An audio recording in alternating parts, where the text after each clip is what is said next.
Voilà.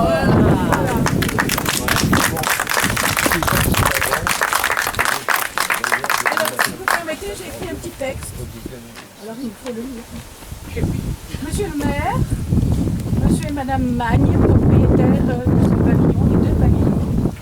Monsieur Paul Figueroa-Pires, toujours présent, qui est sauveur sur pierre et qui a du talent, je crois, on peut le dire. Mesdames et messieurs, nous sommes aujourd'hui le samedi 21 octobre 2023 et il y a 108 ans disparaissait une figure tutélaire. Anne Louis Hercule Félix de la Salle de Rochemort. Il portait à sa naissance le titre de comte, puis en 1889 celui de duc pontifical, selon un bref du pape Léon XIII. Ces prénoms étaient en relation avec le souvenir et le respect dû aux aïeux. Louis était le prénom de son père, Louis Bernard Désiré de la Salle, et Louis Hercule, ceux de son grand-père maternel, Louis Charles Hercule de Polalion de Glavna.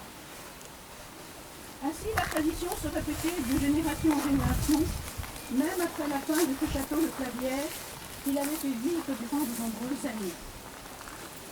Vers ce vallon, en descendant doucement, de nombreuses essences d'arbres ornaient le pas. Des statues agrémentaient les bosquets. Et les invités du jour suivaient volontiers le duc de la Salle de Rochemort, qui leur expliquait, en marchant à pas lents, la rareté de ces plantations. La liste des invités à demeure se découvre dans un livre blanc enrichi d'articles de journaux, de cartons d'habitation et même des menus de certains jours. Des noms connus s'y retrouvent, et en particulier celui de Mathilde de Forceville, sœur de la duchesse de Rochemort. Si je la cite, c'est bien parce qu'un jour, Madame Lerme, peut-être par là, m'a demandé pour quelle raison cette jeune sœur n'était pas souvent nommée. J'ai commencé des recherches sur Blanche Mathilde Rose, née en mars 1867 à Ivry-sur-Seine. Pourquoi Ivry-sur-Seine? Parce que le père de Blanche Rose Mathilde travaillait avec ses cousins à la raffinerie de sucre, des sucreries C, bien connues. Donc les Forceville et les C étaient parents, même cousins germains. Ainsi, vous connaîtrez bientôt, je l'espère, une grande partie de la vie de Blanche Mathilde Rose, qui s'est déroulée de façon curieusement effacée. Félix de la Salle de Rochemort est inhumé depuis janvier 1915 dans la chapelle du Doubs à Yolé. Il a été rejoint par son épouse en 1925. Leur fils Robert, ayant hérité des châteaux du Doubs, de Rochemort et de Clavière, les a tous vendus. Il avait néanmoins souhaité qu'un chemin menant à la chapelle sépulcrale du Doubs soit exclu de la vente du terrain, afin que la famille puisse venir se recueillir sur les tombes de leur famille. Près de 100 ans après cette vente, le château s'est effacé, le chemin s'est effacé, et en dépit de tous les efforts de notre association, la chapelle du Doubs ne pourra pas être sauvegardée. Aussi, nous avons pensé qu'en mémoire de cette famille, il nous était possible de venir mettre cette plaque en évoquant le souvenir dû à ce gentilhomme d'un autre temps. Elle est placée sur l'un des pavillons de ce qui fut l'entrée de son château, car cette demeure fut celle d'un homme qui respectait la tradition en honorant ses ascendants avec gloire et une affection toute filiale. Ici, dans ce vallon, se tenait le château de Clavière, où vécut la famille de la Salle de Rochemort au XIXe siècle. Merci.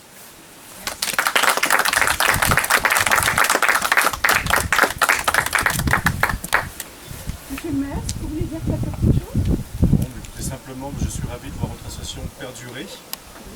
Au regret d'apprendre que la chapelle du Doubs ne pourra pas être sauvegardée et maintenue et accessible. Elle sera, pour vous dire qu'elle ne sera pas sauvegardée, c'est qu'elle va être démolie, elle va être où elle restera en l'état. Et... Elle ne sera pas démolie, elle restera en l'état. Et les propriétaires, de nos jours, il y a 3 propriétaires. Il y en a un qui acceptait de nous aider, non pas financièrement, mais moralement. Cette personne est décédée. Et son fils nous a dit, je n'ai rien à faire de cette chapelle. Donc les 2 autres personnes ne répondent pas non plus. Donc je me retrouve face à 3 héritiers qui l'accessibilité qui posait problème à cette chapelle. Le chemin n'est pas empruntable par qui le souhaite. Non, il faut avoir recours à des amis qui nous laissent passer par un champ. Et on fait à peu près, en gros, 1 kilomètre pour bien d'esprit. Pour la mémoire, effectivement, du château, de la famille, du duc. On s'est rencontrés il y a quelques mois pour évoquer des possibilités au niveau communal, voir ce qu'on pourrait faire. Et pour cette plaque, merci également à la famille Magne qui a accepté qu'elle soit posée. C'est un beau geste en mémoire, voilà, de l'histoire des Reims et de la famille du duc. Donc merci à vous. Merci beaucoup. Me permet de prononcer quelques mots sur ce très beau vase. J'espère que l'esprit de Monsieur le Duc de la Salle de Rochemaure nous pardonnera de mettre des roses. Ce très beau vase nous a été offert il y a très peu de temps grâce à Madame Chevalier. Il appartenait à Madame Lacassagne, qui est décédée. Elle était âgée de 101 ans.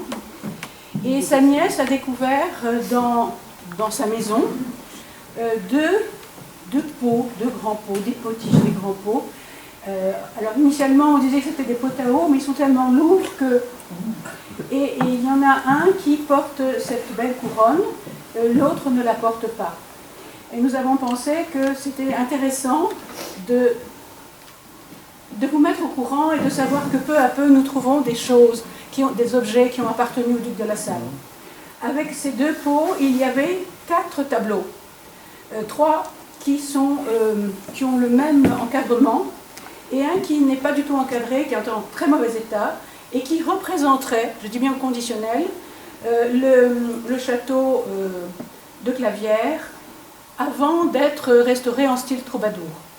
Pour le moment, je n'ai rien trouvé sur ce tableau, mais ça va venir. Voilà, je laisse la place. Merci beaucoup. Vous pouvez laisser les fleurs s'il vous plaît. Ah oui? Ça améliorera la table. Comme ça. Et puis en rangeant les affaires, si vous vous ennuyez, vous regarderez les fleurs.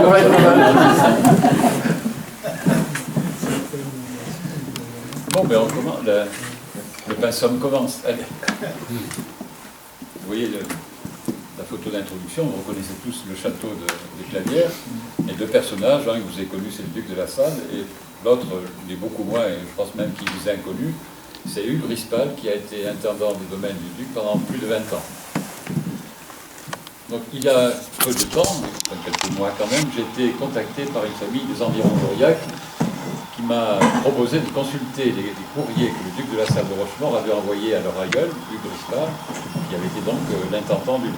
J'ai bien sûr accepté, et j'ai même retranscrit l'ensemble de ces lettres, qui étaient fort nombreuses, puisqu'elles approchaient le chiffre de 200. Il y avait 200 à peu près courriers. Chaque courrier faisant au minimum 4 pages. Donc vous voyez quand même que je vous restituerai qu'une faible partie de ce qui était dans ces lettres.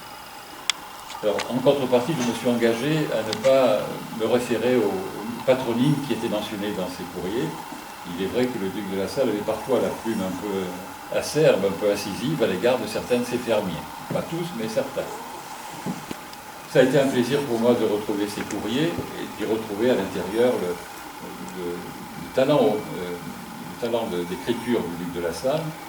Il a toujours son style parfois flamboyant, mais pas trop, plaisant, puisqu'il aime bien orner ses propos par des locutions patoisantes ou par des locutions populaires.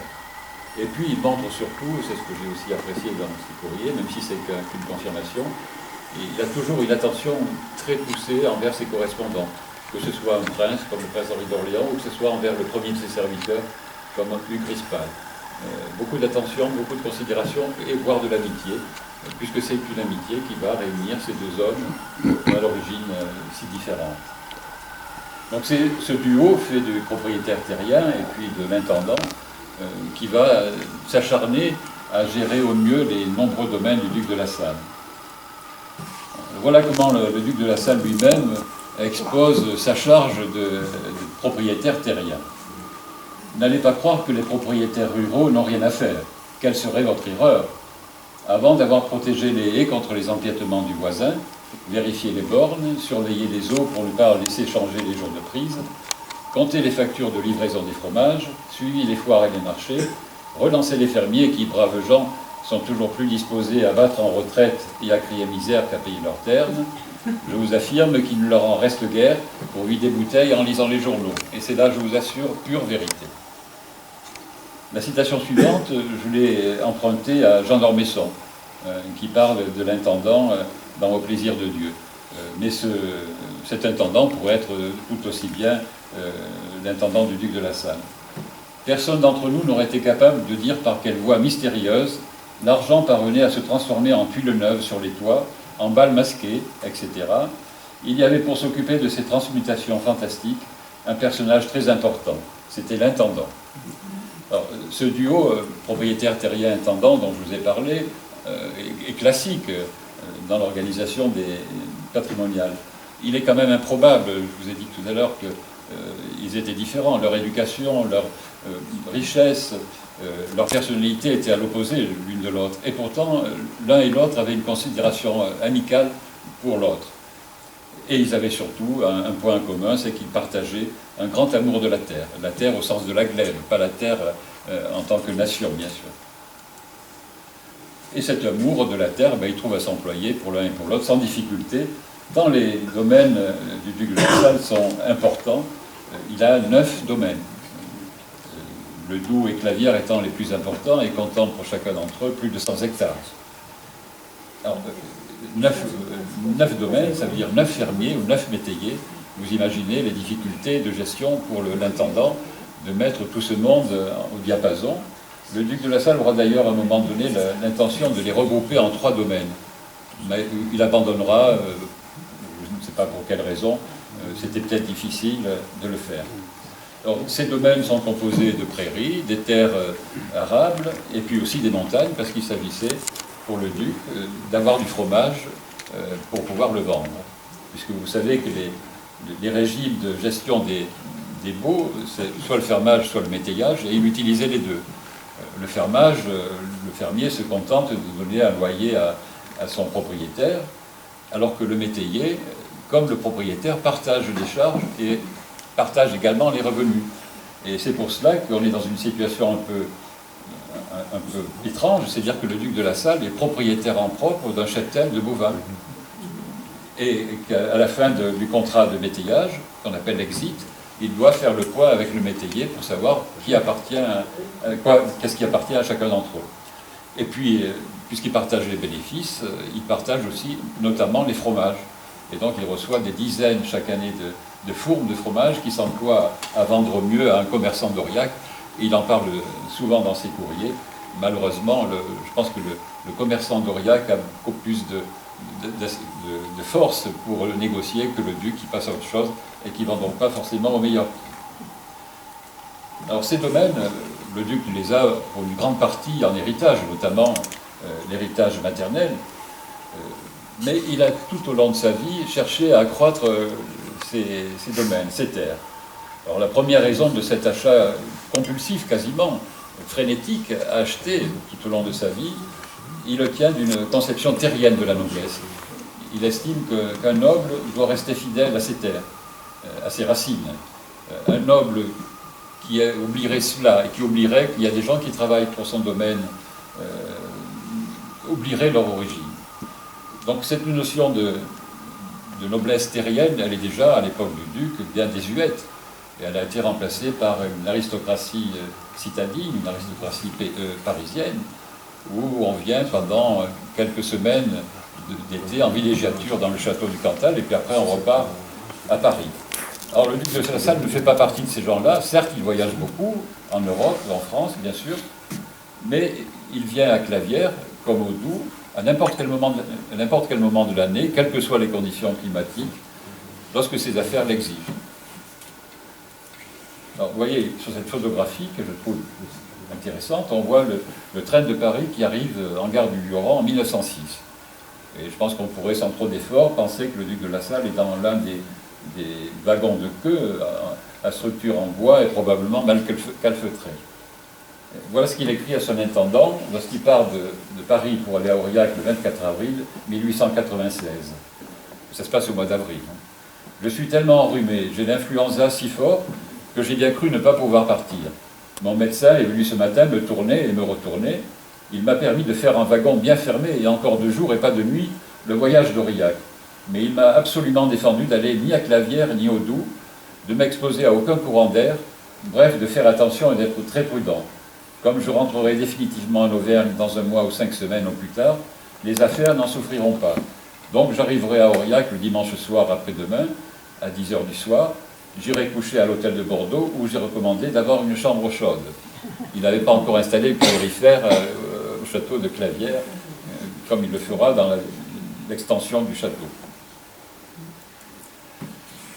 Si l'amour de la terre est pour le duc une notion de maintien de la noblesse originelle, il est aussi, et c'est la conséquence de ce premier point, un devoir de transmission. Le duc de La Salle aura, au fond de lui-même, le rêve qu'un de ses enfants deviendra gentilhomme terrien, comme lui. C'est pour ça qu'il va privilégier 3 domaines, ceux du Doubs, celui du Doubs, celui de Clavières et celui de Rochemaure, pour que chacun, comme dans la comptine, chacun de ses 3 enfants ait un château. Malheureusement, il ne sera pas exaucé, bien au contraire. Voilà ce qu'il écrit toujours à son intendant le 25 mars 1902, après de ce qu'il vient d'acheter le domaine et le château de Clavières, le château et le domaine de Rochemaure, qui est sur la commune de la Nobre, près de Bord-les-Orgues. Le 25 mars 1902, il écrit à son intendant « J'ai acheté cette petite propriété uniquement à cause du nom. Il ne reste presque rien comme propriété, tout avait été morcelé, le château lui-même a été démoli, transformé en une simple maison bourgeoise. Il est possible qu'un de mes fils, ou plus tard de mes petits-fils, veuille s'établir là, toujours à cause du nom, de la considération qu'on a dans le pays pour ma famille. » Vous le savez tous, ces enfants n'ont pas pris, ces 3 fils n'ont pas pris ce parti. Peut-être la sagesse aurait-elle voulu qu'il le fasse. L'amour du duc de La Salle pour la terre a un autre motif un peu plus commun et qui est partagé dans toute la paysannerie à l'époque du duc et peut-être encore maintenant. Un paysan, à l'époque, donc je ne vais pas dire aujourd'hui parce que je ne sais pas comment réagiraient les hommes de la terre actuellement, un paysan à cette époque n'avait pas d'autre ambition que d'agrandir ses terres. Avoir une parcelle qui ne vous appartient pas imbriquée entre 2 parcelles qui sont à vous, c'est intolérable. Il faut vite arrondir le terrain. D'ailleurs, le duc lui-même, de la Salle, dit un jour dans une lettre à son intendant d'acheter une terre parce qu'elle nous irait bien.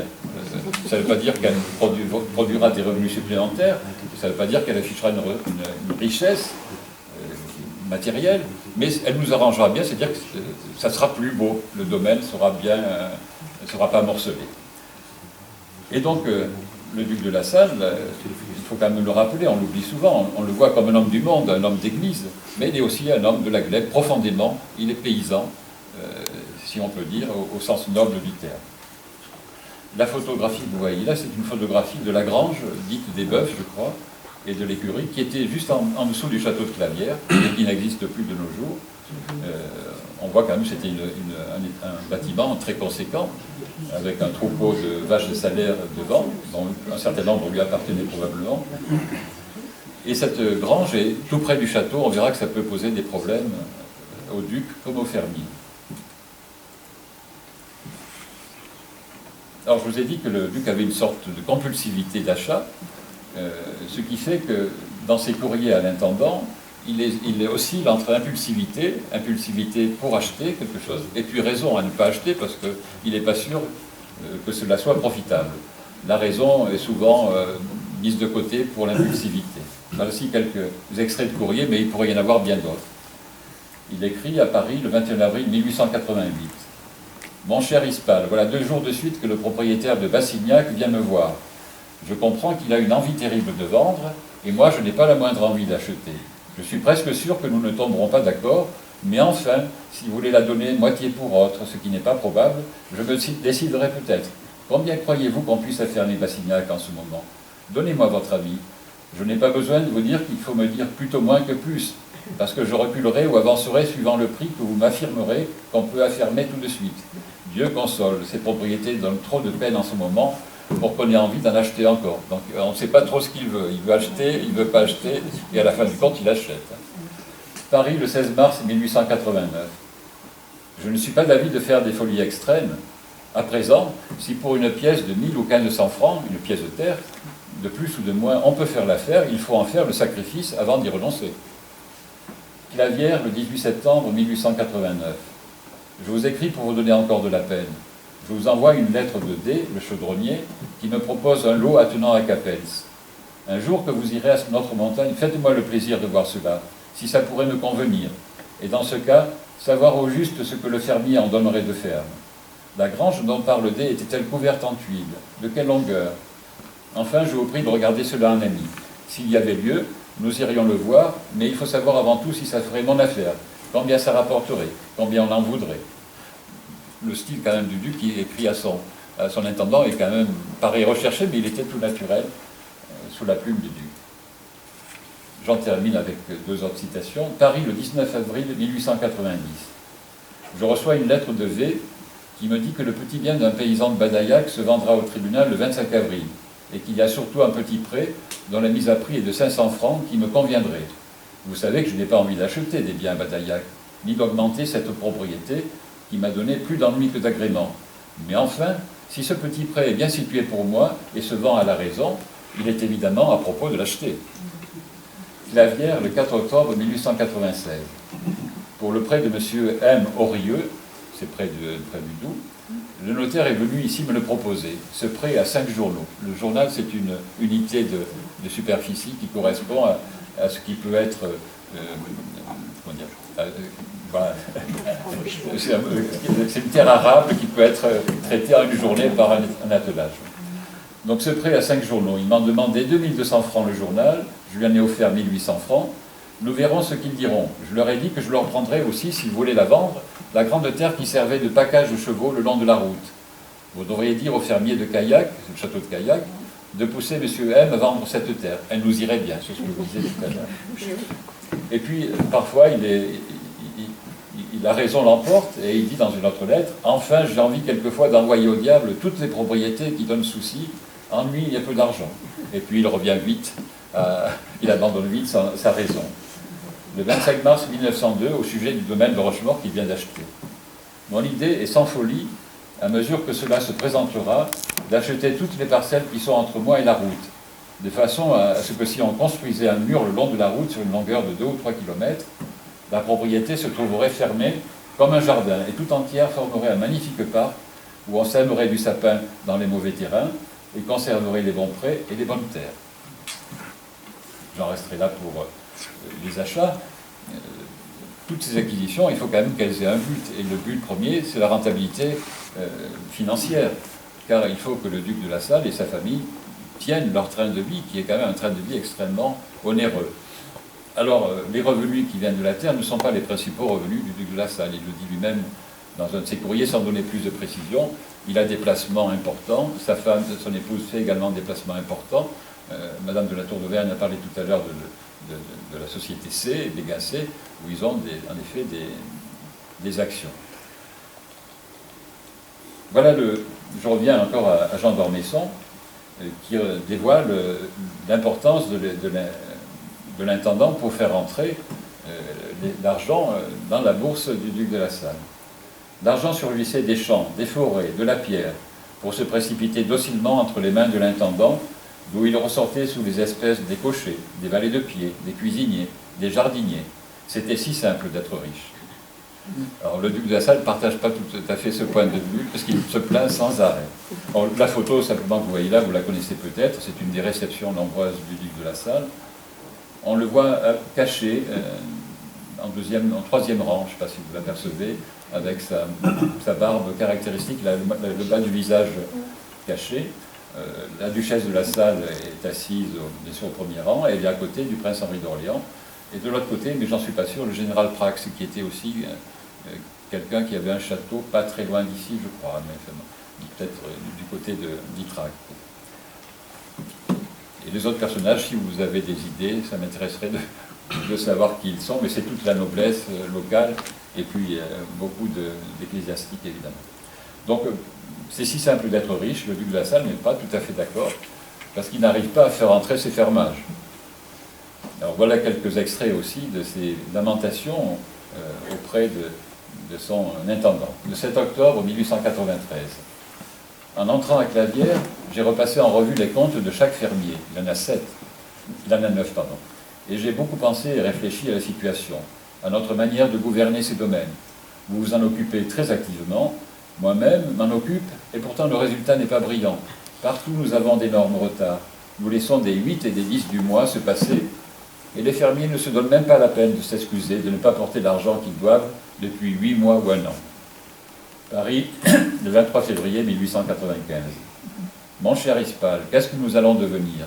Nous allons être faits comme des truites à la poêle. Quand vous parlez de locution un peu populaire, en voilà une, mais il y en avait souvent sous sa plume. Nous voilà à la veille du 25 mars, et pas la moitié d'un bon fermier qui montre le bout du nez. Que faire, je me le demande. Je sais bien que la dernière fois, vous n'avez à fermer guère plus tôt, mais aussi en attrapant une frottée de 1000 francs par an. Gare à cette fois, à la fin des fins, tout y reste. Là, il est un peu plus virulent, à Paris, lorsqu'il écrit le 11 juin 1902. Il n'y a pas à dire, il me faut de l'argent. Dites carrément aux fermiers d'en donner de bon gré ou autrement. Tous les ans, c'est la même comédie. Vous m'écrivez toujours, attendez, attendez, patientez. Voilà où on en arrive avec toutes nos faiblesses. Mettez-vous donc dans la tête qu'il faut faire payer des fermiers régulièrement. Qu'on les attende d'une foire à une autre pendant 15 jours ou 1 mois, c'est tout. Arrangez-vous comme vous voudrez. Faites marcher l'huissier s'il le faut, mais il n'y a pas à dire. Il faut que vous versiez avant le 30 juin 3000 francs au percepteur de Saint-Paul, des Landes, et je ne veux pas aller les emprunter, ni les chercher chez le marchand de fromage quand les fermiers en doivent. Par conséquent, parlez aux fermiers, et en particulier à elles, sans plaisanterie. Alors la situation paraît catastrophique. Vu de la salle, en fait, se concentre sur les quelques fermiers qui ne paient pas bien, mais la majorité paie bien, et il reconnaît souvent dans ses courriers que son cher Ispal amène souvent des fonds importants, des milliers de francs qui sont apportés au duc de la Salle. Voilà, mais il a un ressentiment qu'on peut comprendre à l'égard de ceux qui ne le paient pas, et il en a presque un sentiment d'impuissance qui fait qu'il le partage ses soucis avec son épouse, ce qui est tout à fait naturel. Paris, le 22 décembre 1892. Mon cher Ispal, j'ai reçu très exactement ce matin vos 2 lettres chargées, contenant la première 8050 francs, la seconde 3900 francs, soit en tout 11 950 francs. C'est quand même une belle somme qui rentre. Ainsi que vous me l'expliquez, il manque 3300 francs pour le lot d'Espinasol, 2350 francs pour le lot à fermer à B, et 2380 francs pour la montagne. Donc ce qui ne rentre pas, ce n'est quand même pas la majorité des fonds. Mais il est normal que le montant de ces loyers soit perçu. Le 26 janvier 1904, je rentre de Rome où j'ai passé le mois de janvier, et aussitôt de retour, je viens vous demander s'il y a quelque chose de nouveau. Voilà bientôt la foire grasse. Les fermiers devraient finir de payer leur retard. En ce moment, nous arrivons à avoir à peu près partout des fermiers sérieux. Il faudrait les tenir en main et les forcer à liquider une année quand elle est finie. Tâchez donc d'avoir la main un peu ferme avec tous et de les pousser pour régler au mois de mars. Alors, le pessimisme le reprend, quel bouillon nous allons boire. Je suis effrayé de la situation de nos propriétés et des pertes énormes que je subis. Et en 1904, alors qu'il est à Clavières, il montre cette impuissance passagère, je l'espère, qu'il a eue à un moment donné. Je n'ai pas cessé de réfléchir. Et en arrivant ici, quand j'ai expliqué à Madame la Comtesse, son épouse, comme l'a dit Madame de la Tour d'Auvergne, il n'était pas encore duc pontifical. J'ai expliqué à Madame la Comtesse ce qui en était. Elle m'a fait remarquer que le désastre serait encore plus grand. Je suis épouvanté de voir cela. Madame la Comtesse aurait bien plaisir de causer avec vous de ces affaires. Aussi, si vous n'aviez pas de bête à mener à la foire, et que vous puissiez prendre le train d'une heure, puisqu'il était à Paul-Millac, prendre le train de Paul-Millac d'1 heure et à Aurillac le courrier pour venir coucher à Clavières, aujourd'hui dimanche soir, nous causerions toute la veillée. Et le lundi matin, vous partiriez d'ici pour aller à la foire. Si vous pouvez venir ici, j'aurai plaisir que nous en causions avec Madame la Comtesse qui s'y intéresse beaucoup. Le fait de s'y intéresser n'est pas forcément une preuve de compétence comme le montrera la mort du duc. La Comtesse n'aura pas forcément bien géré ses affaires. Ce qui est intéressant dans cet extrait, c'est de voir que le duc de la Salle accueille son intendant au château et non pas dans le logis des domestiques. Ça montre le degré d'intimité, d'amitié qu'il peut y avoir entre les deux hommes. Alors si le duc de la Salle a un gros problème pour faire percevoir ses revenus, il a un problème spécifique à Clavières et qui tient à la cohabitation entre le domaine agricole et le parc d'agrément, en gros entre la vie des champs et la vie de château.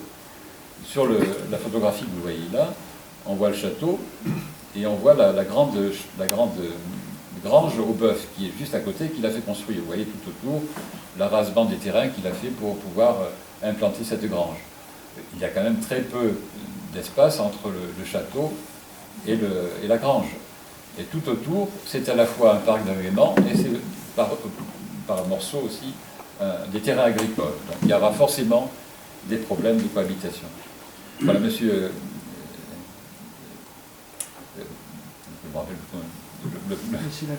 Pardon, la maison de la ferme, voilà. La maison de la ferme est séparée du château par une simple allée. On voit ici une des promenades du château. Alors ce plan, j'en ai donné un exemplaire à monsieur le maire qui s'efforcera peut-être d'en avoir une meilleure qualité, est très intéressant. Il a été fait par l'entreprise Moindreau, parce que j'ai dit Floro tout à l'heure, c'est l'entreprise Moindreau, qui vendait il y a encore quelques décennies peut-être des graines à Aurillac, près du Gravier, et qui faisait aussi de la décoration, on va dire, rurale. Et donc l'entreprise Moindreau avait fait pour le duc de La Salle un plan d'aménagement du parc d'agrément autour du château de Clavières. Et donc vous voyez la complexité de cet aménagement. Il y a beaucoup d'allées, de promenades avec des ronds-points, avec des lieux d'arrêt, il y a des petits belvédères, il y a la vie de château, parce que, alors je ne peux pas vous dire où exactement, il y a un gymnase extérieur, il y a un jeu de croquet, il y a un tennis, mais en même temps il y a la grange, il y a les abreuvoirs, tout ça est dans le... Et puis la maison du fermier qui est là, la maison du jardinier qui est là, et puis les jardins potagers, celui du fermier et celui du château. On voit l'étang ici, vous voyez, donc je m'étais arrêté un instant pour voir ce qui pouvait rester actuellement. Je ne suis pas sûr qu'il en reste grand-chose. Voilà, ici c'est la conciergerie, et là c'est du côté de qui est, mais j'en suis pas sûr. Alors, cette cohabitation, elle posera problème parce que le duc de La Salle est resté dans son esprit propriétaire des lieux. Il a passé des contrats avec les fermiers, où il leur met à disposition des terres, mais il considère qu'elles sont encore à lui, et il essaie de faire des arrangements avec les fermiers, je vais vous en dire 2 ou 3, et les fermiers, au bout d'un certain temps, n'apprécient pas, le dédommagement n'est pas suffisant, et il y a un contentieux. Voilà, je vous en parlerai tout à l'heure. Il a fait aménager, par exemple, ce chemin qui va donc du Quié, en tout cas, je crois qu'il s'appelle le Quié, pour aller directement à la ferme, sans passer par le parc. Et le fermier de l'époque, après avoir accepté que ce chemin se fasse, mais ça s'est fait sur les terrains qui lui étaient accordés, en fera un motif de contentieux. De la même façon, le terrain qui était sous la grange n'était pas exploité par le fermier, et donc La Salle a dit, puisqu'il n'exploite pas, je vais y faire des choses. Donc il a fait construire des murailles, je ne sais pas pourquoi, pour faire quoi exactement, et le fermier et ses domestiques ont tout démoli. Donc vous imaginez que la tension pouvait exister assez facilement entre le château et la ferme. Alors ce grand terrain, est boisé avec 2 grandes pelouses au milieu, enfin c'est très compliqué. Regardez quand même comme le château paraît petit par rapport, c'était avant que l'extension soit faite, par rapport à ces grands espaces de promenade et d'agrément. Voilà, alors pour vous expliquer un petit peu la nature de ces difficultés qu'il a avec le fermier de Clavières. Donc il a écrit une note parce qu'il a demandé à ce qu'il y ait un arbitrage qui soit donné par des fermiers et puis des propriétaires locaux. En 1887, j'ai fait appeler B, c'est le fermier, je ne dirais pas plus. Et je lui ai dit ceci, « Monsieur Moindreau me demande pour faire le parc le reste du champ de la Fontaine. » Je ne sais pas si le champ de la Fontaine existe toujours. Non. Qui vous appartient, c'est-à-dire qu'il a été remis sous contrat. Voilà ce que nous allons faire. Je vais le prendre dans le parc, mais vous viendrez récolter les foins et le regain. Pour vous dédommager de ce petit ennui, je vais vous faire mettre pour 600 francs de fumier sur cette terre, et je vais vous abandonner tout le foin et le regain de la même terre qui m'appartient. B parut en effet très content, et devant Moindreau, M. Moindreau, il accepta ces conditions. Quand les foins sont arrivés, il a récolté tout le champ de la Fontaine. Mais après réflexion, M. B n'est pas du tout d'accord. Depuis quelque temps, B m'a parlé timidement d'abord, puis plus nettement de nos conventions au regard du champ de La Fontaine, qu'il n'y avait rien de signé, que j'avais fait un tort considérable.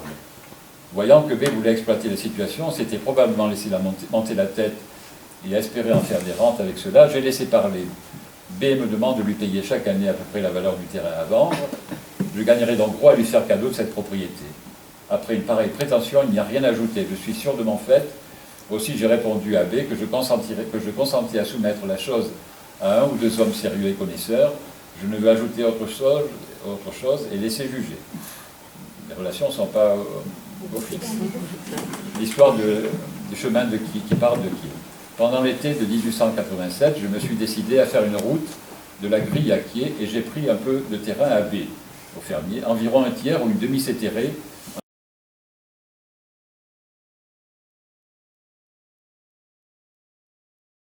en y comprenant l'emplacement de la maison du concierge. Enfin, j'ai fait pour B un beau chemin bien empierré de sa maison au Kiel, celui que je vous montrais tout à l'heure. Mais j'ai établi ce chemin sur un ancien, soit dans mes terres, soit dans celles achetées de U et de L. Par conséquent, B n'a rien à réclamer de ce côté, mais au contraire à me remercier. Enfin, bon là j'ai changé la porte de la maison du fermier, mais avant de la faire, j'ai demandé la permission à B qui m'a répondu que ce n'était pas un peu de vent froid qui l'empêcherait de faire des affaires. Je lui ai rebâti des loges et de la frognale bien mieux qu'avant. Ainsi, sur ce point, B aurait grand tort de réclamer. Rien n'a été fait sans sa permission.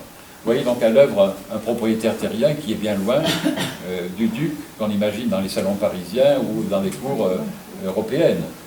Il connaît très bien ses propriétés et il est en train dans un contentieux qu'il oppose à son fermier, d'argumenter sur des choses très précises. Voilà, bon, le dernier point, il y avait entre la maison de la ferme et la grange des bœufs, ce que je vous disais tout à l'heure, un espace de terrain inculte, toujours plein de boue et de débris. Croyant ce terrain inutile et qui faisait peine à avoir perdu, quand j'ai rebâti mes murailles de ce côté, j'ai mis ce morceau chez moi.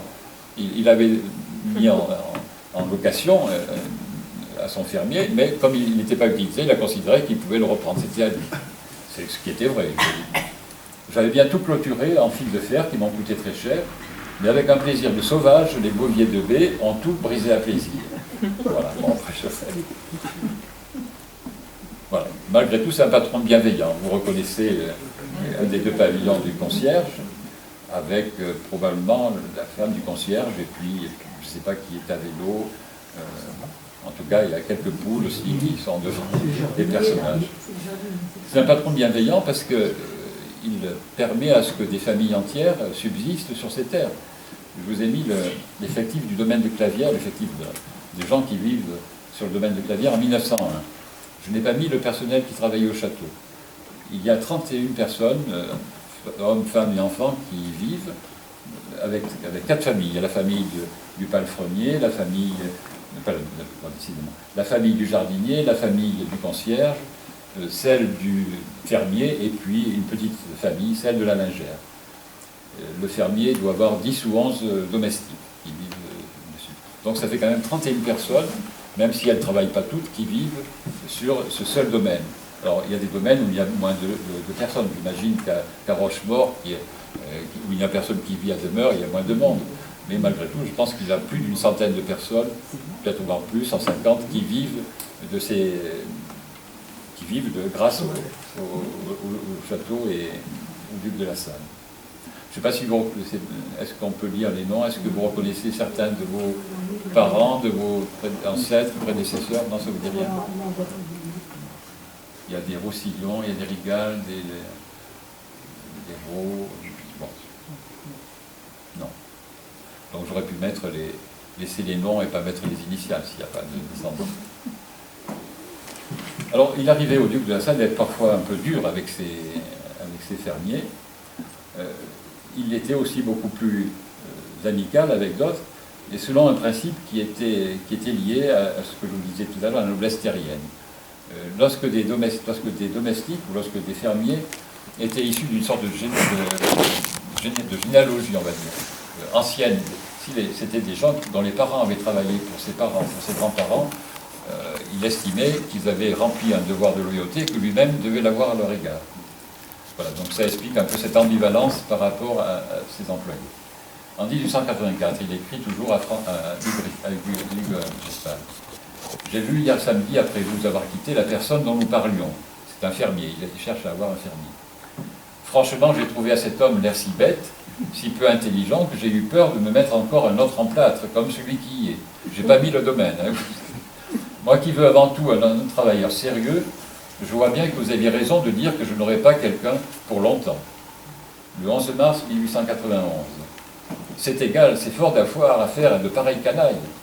Je viens d'écrire au fermier une lettre à cheval, dans une expression aussi populaire, lui disant que je ne lui permets pas de tenir des propos plus ou moins canailles sur l'intendant. Il prend la défense de son intendant, qui a été attaqué par un fermier, qui n'a qu'à s'en prendre qu'à moi, qui ai seul donné des ordres, que tout épée n'avait fait qu'exécuter. À la moindre menace, je le dénonce au procureur de la République et me charge de lui faire passer un mauvais quart d'heure. Alors, il est beaucoup plus indulgent envers un autre fermier, deux autres fermiers. Le 2 mars 1893, il écrit à son intendant. Je sais bien que vous m'avez toujours dit qu'il valait mieux un sacrifice et avoir un fermier sérieux, actif et intelligent, mais c'est égal, vous me faites faire des sacrifices durs, c'est-à-dire que le montant, les propositions faites aux fermiers sont très intéressantes pour ce dernier. Si quelque chose me console, c'est bien de le faire en faveur de Boudieu. Vous le savez, j'aime et estime toute cette famille. Son père était le frère de lait de ma mère. J'ai plaisir réellement de le voir rentrer chez moi. Le 28 octobre 1896. Mon cher Rispal, je reçois à l'instant votre lettre. Vous savez toute l'estime et l'amitié que j'ai pour C. Je ne sais pas si c'est le même C. Combien je compatis à son ennui quand je vois cette diablesse de Rivière le mettre à la porte de nos prés.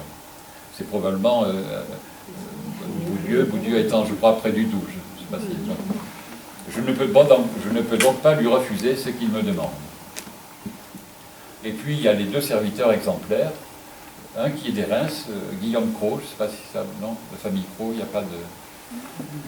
Et alors, Guillaume Cros, le duc de la Salle a fait son éloge funèbre à Reims le 11 mai 1899. Je vous en ai mis un extrait.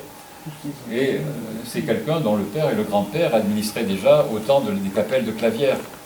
Et voilà, il reconnaît en cet homme à la fois une capacité à gérer et probablement une compétence qu'il aurait pu avoir beaucoup plus s'il avait bénéficié de l'éducation qu'il n'avait pas eu. Il n'était pas allé probablement à l'école. Je vous rappelle que Hugues Rispal lui-même n'écrivait que très difficilement. Et puis Hugues Rispal, c'est plus de 20 ans de collaboration, d'amitié. Et dans ses lettres, il ne lui parlait pas que des champs, des problèmes des fermiers.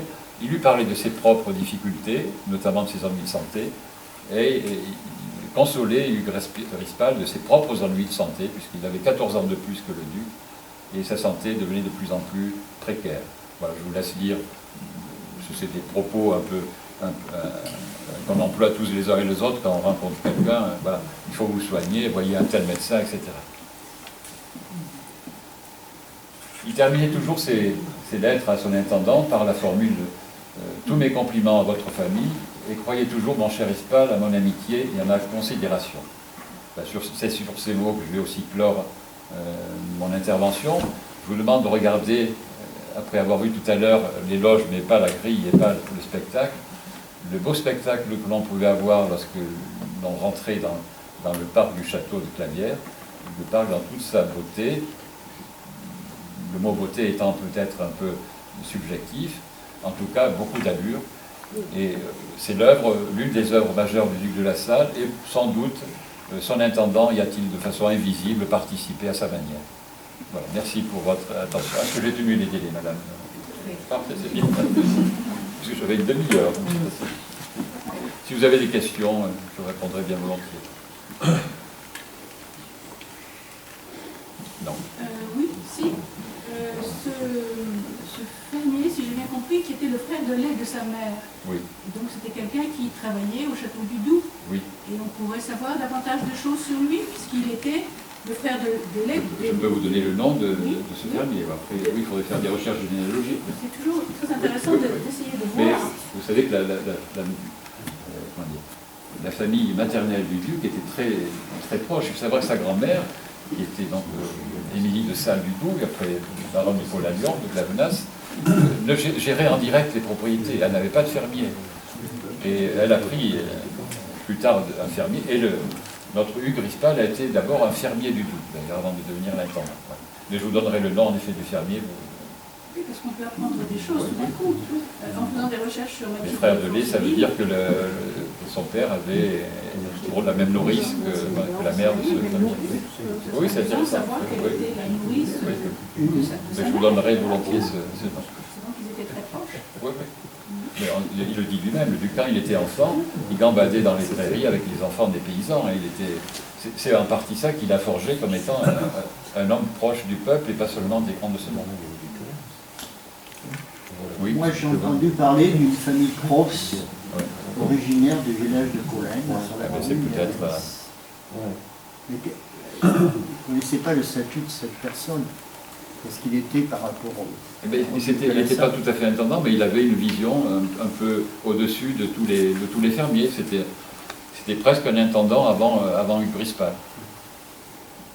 Il avait il avait. Parce que cette personne aurait été originaire d'une maison bourgeoise, quoi, d'une propriété. J'ai pas l'impression Non. qu'il était. Cette famille Cross de Colaine, Mais là, on est en 1900, je ne sais pas que je me plus la date, c'est la fin du 19e, début du 20e. c'était des propriétaires terriens. D'accord. Mais c'est possible. En tout cas, il y a tous les loges funèbres que le duc a fait pour cette personne dans un journal local de l'époque.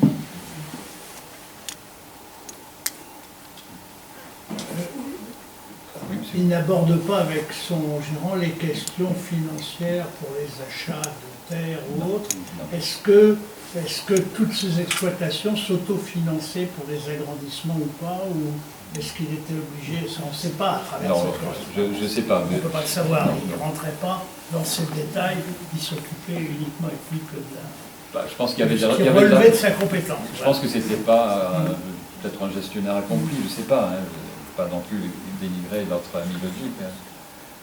Mais ce qu'on peut dire, c'est que c'était un homme de la terre. Mais ce n'était pas un homme de l'avenir dans l'agriculture. Au château de Caillac, près du Doubs, c'était une ferme modèle, avec des élevages, il fallait avoir les prix pour les meilleurs bestiaux, etc. Ceci dit, cette ferme modèle a fermé ses portes quelques années après.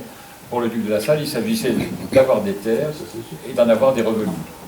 Voilà, il n'avait pas une vision d'avenir avec des nouvelles méthodes de culture, etc. Je crois pas. Puis il avait tellement d'autres activités par ailleurs. Pourtant, il n'était pas loin de Tissandier d'Escoux, comme un Oui, plus oui, c'est intéressé vrai, à l'amélioration de la c'est vrai.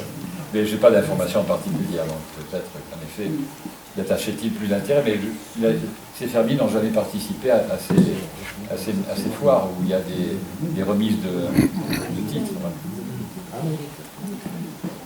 Mais je n'ai pas toutes les données pour vous répondre. Bien, je crois, madame. Oui, oui. Concernant la grille, bon, moi j'ai jamais vu cette grille, je ne vois que des photos.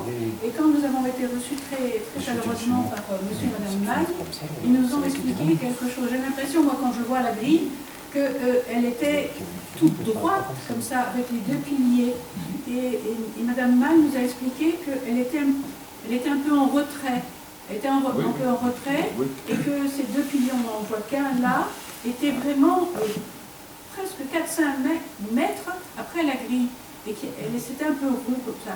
Moi, j'arrive pas à me faire comprendre, mais c'était pas plat comme ça. Moi, je la voyais plate, rectiligne. Mais il restait un de ces pilastres, il me semble, il n'y a pas si longtemps. Ces deux sur la pilastres route. existent tout. Enfin, ils n'existent plus au château, mais ils sont quelque part. Oui. Mais il y a une photo où on le voit. Voilà. Oui. Mais je pense que c'était légèrement en retrait, ça va presque de soi. Ils sont à Serriès. Ça faisait un arc de cerf. Oui, mais c'est vrai que sur les photos, on ne le voit pas bien. Ils sont à la maison. Ils sont au village de Serriès.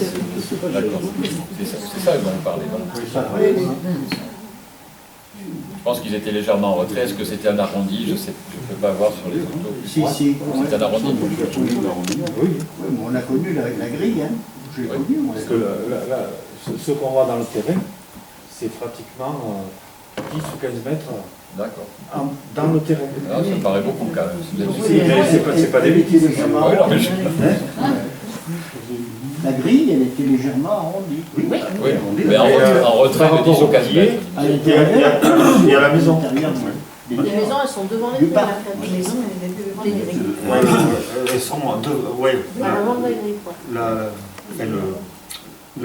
Voilà, on, Ah voit oui, bien, d'accord. on voit bien l'arrondi quand même. Ah oui, mais il y en a un autre. Regardez. C'est au jardinier, Voilà, c'est au jardinier, ça.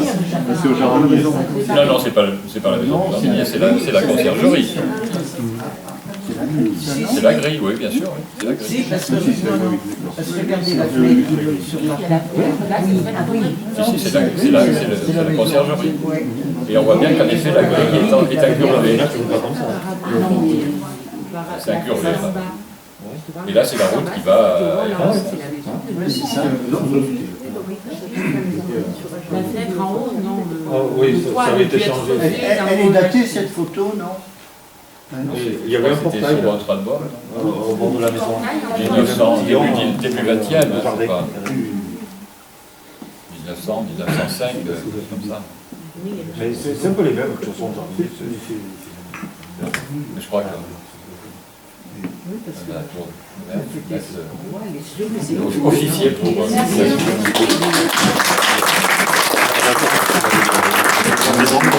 La preuve que grâce à vous, chers collègues, on en apprend encore des choses, la fois sur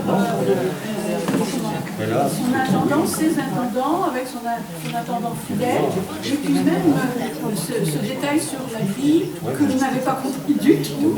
Et donc c'est intéressant à chaque fois d'avancer et de s'enrichir de ses connaissances.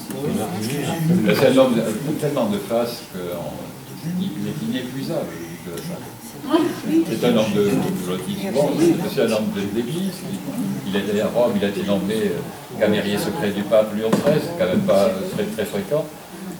C'était un homme du monde parce qu'il était ami avec certains princes, le prince d'Orléans, le prince Bonaparte. Il était reçu dans les cours du roi d'Espagne, etc. Il écrivait aussi, on oublie qu'il était un écrivain talentueux. On voit à travers ses lettres quand même qu'il avait un style, jamais lorsqu'on écrit, alors maintenant on écrit avec les SMS, tuer, etc. On était loin du compte. Non, il avait beaucoup de talent, il a eu aussi beaucoup de misère, et on ne peut pas trop en parler, de misère familiale quand même. Voilà. Mais c'est un homme de ressources. Et qui malheureusement, ce à quoi on s'emploie à l'association, c'est de restaurer un peu cette image. Ce qui reste souvent du duc de La Salle, c'est un homme qui était très riche, qui a dépensé l'argent à tort et à travers. Voilà, on a des remontées parfois un peu négatives qui nous étonnent encore. Voilà. Alors il ne faut peut-être pas nous non plus qu'on le sanctifie trop. Hein. Il a des défauts, mais c'est un homme au fond bienveillant. Et quand on fait des recherches sur sa famille ou sur sa belle-sœur, sur Mathilde, on s'aperçoit de la vie qu'il pouvait avoir et des connaissances. Et actuellement, je fais des recherches sur Mathilde et j'en découvre de plus en plus, et quelquefois grâce à des amis qui avaient Mathilde. Et c'est comme ça, c'est pour ça que je vous parle du frère de lait, parce qu'on peut apprendre des choses, on ne s'y attend pas du tout. Et on apprend tout d'un coup. Oui, voilà. C'est bien que vous travaillez sur Mathilde de Fonceville parce qu'elle est un peu énigmatique. Alors on sait qu'elle était chanoinesse, hein, donc c'est une sorte de tiers-ordre, je ne sais plus de quel ordre religieux, mais enfin, et donc elle ne s'est pas mariée, elle avait une fortune personnelle comme sa sœur, hein, mais apparemment qu'elle avait confié à son beau-frère, ce que je crois, mais bon, voilà, donc ça sera très bien que nous ayons une biographie de cette femme un peu de l'ombre, Mathilde de Fonceville, qui a vécu au château. Elle était comtesse après la mort de sa sœur, c'est elle qui a dirigé un certain temps le château de Clavière. Et elle avait, quand je disais tout à l'heure que la duchesse de La Salle n'était pas forcément une très bonne gestionnaire, elle avait acheté une très belle voiture de dernier cri, et sa sœur en avait acheté une aussi. Donc, bon, par contre, elles avaient confié leurs affaires à un avocat parisien qui était un peu marron, on va dire, et donc qui a fait quelques escroqueries. C'est-à-dire qu'elle a continué le train de vie de son mari, mais sans avoir quand même l'entregent qu'avait son mari auprès des fermiers pour faire entrer l'argent. Donc les dépenses se faisaient toujours, les recettes ne rentraient pas, et en plus, bon, c'est pas de sa faute, bien sûr, mais elle avait choisi un conseiller financier qui était un peu marrant. Voilà.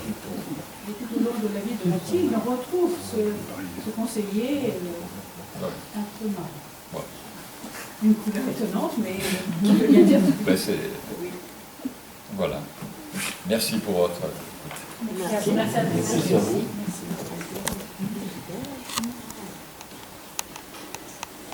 Je voulais faire voir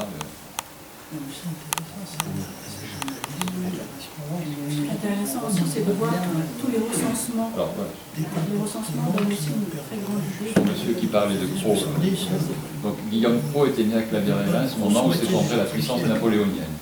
Son père, son grand-père administraient déjà au siècle dernier cette propriété, investi de l'absolue confiance de mon aïeul, le président Capelle de Clavière. Le président Capelle de Clavière, c'est celui dont le duc parle dans un de ses récits carladésiens, puisque c'était sous la Révolution, où il avait dû quitter rapidement le domaine pour aller se cacher à Lyon. Puisque c'était après le meurtre de... Comment ça s'appelait à Aurillac. Comment? Dites-moi. Dans la maison en bas de la rue du Consulat.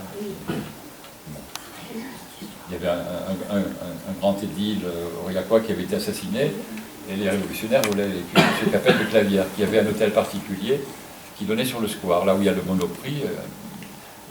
C'était en retrait, et il avait sa maison particulière ici. Et il raconte, après, le duc de la Salle raconte que son aïeul, je ne sais pas si c'est vrai, avait sauté par la fenêtre et s'était enfui à Lyon pour éviter d'avoir le même sort que... Alors, qui est connu pourtant, cet aurillacois, vous le connaissez. Les uns et les autres avaient traversé ensemble les temps si troublés de la fin du XVIIe siècle, et lorsque le Conseil d'État de Louis XVI avait dû aller vivre momentanément sur ces domaines du Quercy, la famille Cros avait entouré de ses soins vigilants la vieille châtelaine restée seule à Clavière. C'est dans ce milieu patriarcal, imprégné de solides vertus de nos races montagnardes, que Cros avait grandi et pris dès l'enfance de l'amour de la terre, agriculteur passionné, ne demandant qu'au labeur quotidien, à une intelligente et sage administration, un accroissement de fortune, que beaucoup autour de lui préféraient obtenir du négoce et aller chercher le plus rapide en Espagne. Bon, c'était une exhortation, des obsèques, enfin, ça ne pouvait pas être défavorable. Mais c'est bien l'image du serviteur fidèle depuis 3 générations et qui est considéré comme quelqu'un presque de la famille. Vous parliez des récits carladésiens, je crois que vous avez apporté Oui, il y en a qui ont... des exemplaires. J'avais fait une réédition des récits carladésiens, parce que la première édition du Duc, qu'on retrouve encore chez les bouquinistes, était mal brochée. Donc, bon, si certains sont intéressés. Vous avez quelques exemplaires aussi. Donc, je lis toutes mes œuvres, bien limitées. Si ça vous intéresse de les regarder, c'est pas... Vous regardez les fleurs et après vous allez sur les livres si vous voulez, c'est pas... Il y a des choses plus intéressantes, je crois, qui vous attendent sur la salle. Vous pouvez peut-être, si vous permettez, vous montrer le livre, la brochure sur Hérin, que vous avez écrit. Non. Ça, c'était la vie à Clavière, qui est malheureusement épuisée, donc il faudrait que j'en fasse une réimpression. Voilà, je ne sais pas si certains d'entre vous l'aviez. Monsieur le maire, vous l'aviez fait? Et je l'avais fait, bon, le texte en mettant des illustrations qui étaient dans les albums qui avaient été donnés à l'association, et qui étaient des photographies inédites. Et on voit d'ailleurs, par exemple, une gloriette, on parlait tout à l'heure du parc.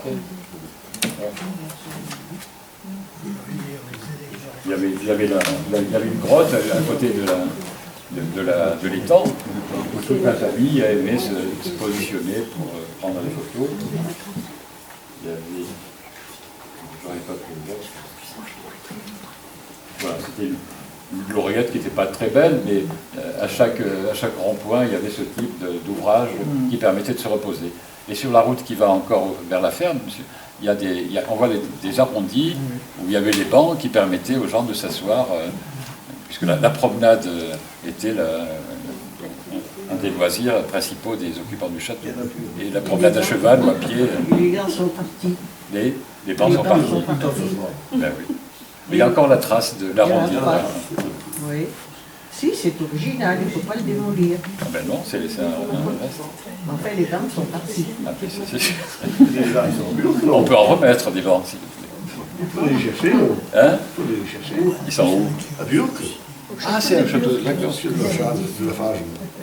Eh ben, vous y allez avec le fusil, comment vous faites pour... Ouais. Donc, ça fait un peu de temps que c'est pas raconté, et puis c'est fini parce qu'il est... Il n'existe plus, le Je ne monsieur. sais pas si vous êtes au courant. Donc c'est le château du Buc, c'est ça, non Burc. Je ne sais pas si Château ça de vous dit quelque chose. il existe. Ça ne dit rien, qui est près de... Ah, c'est pareil que les mosquées. Voilà. Bon, Et donc là, les propriétaires, c'est deux sœurs Oui, qui ont acheté ou qui ont hérité. Hein, c'est dommage. Il y a une anecdote là. pourquoi c'est dommage que ce soit deux sœurs, non? C'est de ça, oui. Oui, ben pourquoi c'est dommage? Célibataire. Et donc elles avaient hérité, je ne sais plus de quelle manière, des ruines du château ici. Et c'est vrai qu'elles ont, il y a quelques photos où on voit par exemple le Saint-Géraud qui était sur la façade du château de Clavière, qui est posé par terre. Mais bon, elles ne veulent pas apparemment ni vendre, ni donner, quoi que ce Ça soit. risque pas, parce que le père, elles retiennent ça du père. Mais elles n'emporteront pas au cimetière, donc il faudrait mieux qu'elles le vendent, ou qu'elles le donnent. Est-ce qu'il est venu chercher qu'il a volé par rapport à ses frères et Voilà. sœurs? Bien. Le moment est passé à... D'accord. Vous pouvez faire l'acquisition de ces, Oh non, de ces non, je sais brochures ou des ouvrages, vous les regardez. Ah oui, ah ouais, ouais, ouais.